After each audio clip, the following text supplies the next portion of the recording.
Hey guys, this little video is just going to talk about the barn dominium that we moved into a bit ago.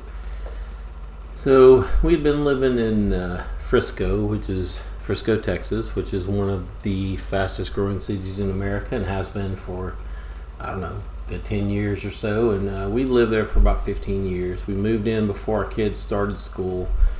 And we knew we were probably going to look to move after our kids graduated school. And 2019 came around. Both the kids were already graduated high school. Daughter was in college, or son was working. COVID-19 came up.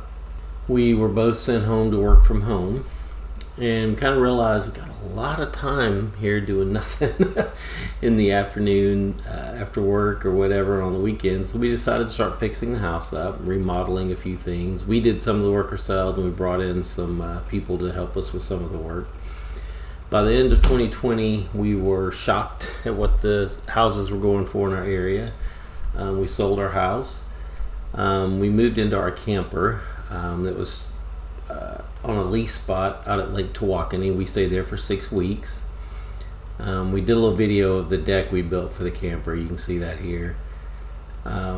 And I'm really impressed. I see a lot of posts online about people that live in a camper while they're building their barn dominium or between houses. And man, I am just impressed with people that can do that long term. We did it for about 6 weeks and I was done.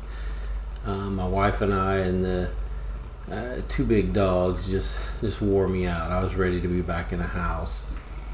We'd been doing a Zillow search, so we were trying to find a house with some specific things.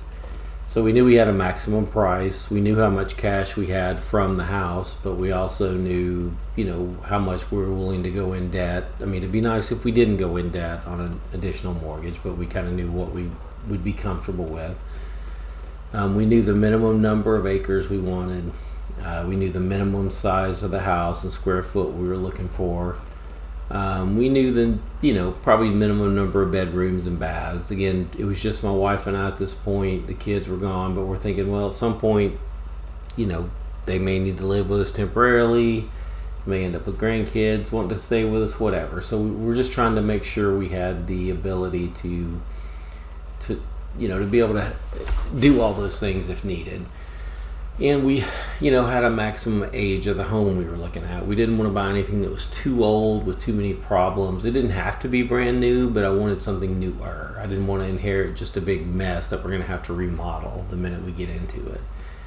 And then also, my wife's a teacher, so she could pretty much go get a job at a school district close to wherever we end up. But for me, I was keeping my job in Dallas, so I knew I wanted to be so close to Dallas, within so many miles or within so much of travel time from work. So that was kind of our search criteria.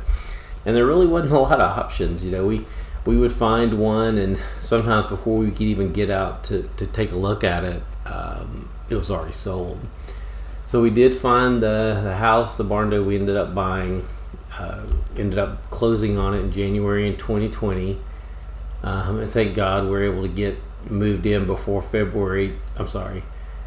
January 2021, and thank God we're able to get in it before February 2021 when we had the big freeze power outage in Texas. And I know a lot of people up north are going to be, my God, y'all didn't even have anything.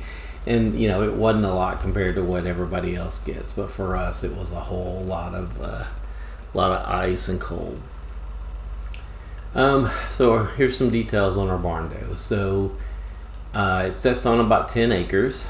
Here you can see the layout of the land. It looks like a number 7. And I use onXhunt to map out the land. I've got a link in the description there that you can go click on if you want to check it out. But I would go with my iPhone and go map the waypoints of the corners where it was mapped out by the surveyors.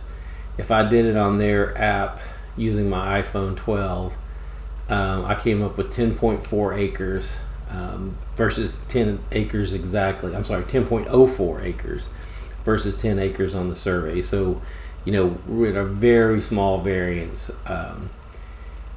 I've been really, really happy with the onXhunt, and obviously it'll show you the the landowners and everything else, which is really good for me, just trying to learn the people as we moved out here, who owns the land behind us, who's next to us. It's mostly just big pastures, so figuring out who owns it's not always the easy story. So the building that we're in, so it's a 2-story metal building. According to the survey, it's 2,350 square feet.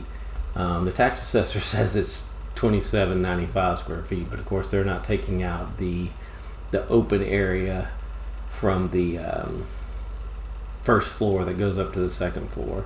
But it's a very, very open floor plan. There's some open area up on the second floor too that'll be great for when we have grandkids. It does have 5 bedrooms. It has an additional study outside of the 5 bedrooms.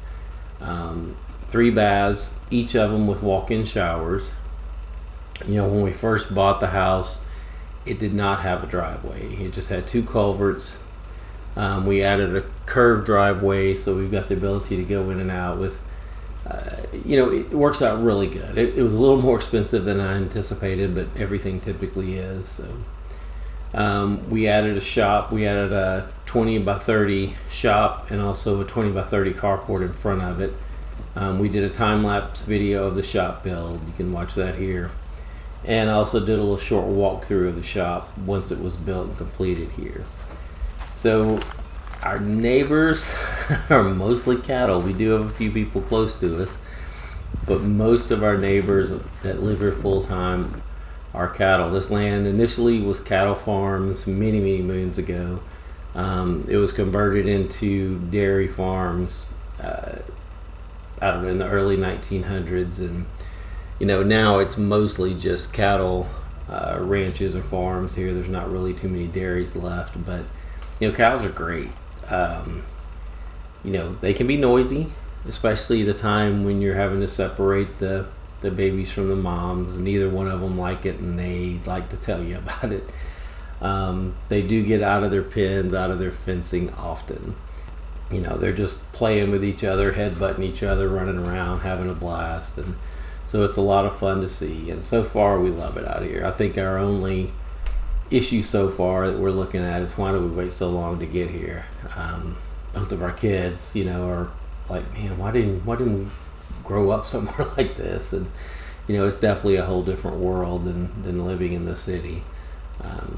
Now there are some disadvantages to that. You know, I think I was within a couple of minutes of like 5 Walmarts when I was in Frisco, and now there's one down the road, another one up the road a bit. Either one of them's, you know, 15 to 30 minutes away, and same thing with restaurants. It's a bit of a chore getting anywhere, but I still wouldn't trade it for anything. We love it here, and I'm going to try to do some videos over the next few months and try to get one out every Friday. So please look at our channel, subscribe, like, and ring the little bell so you get notified when a new video releases. But we're going to show you some more details on what we've done around here, fixing things up. Got an additional land purchase coming up next to us.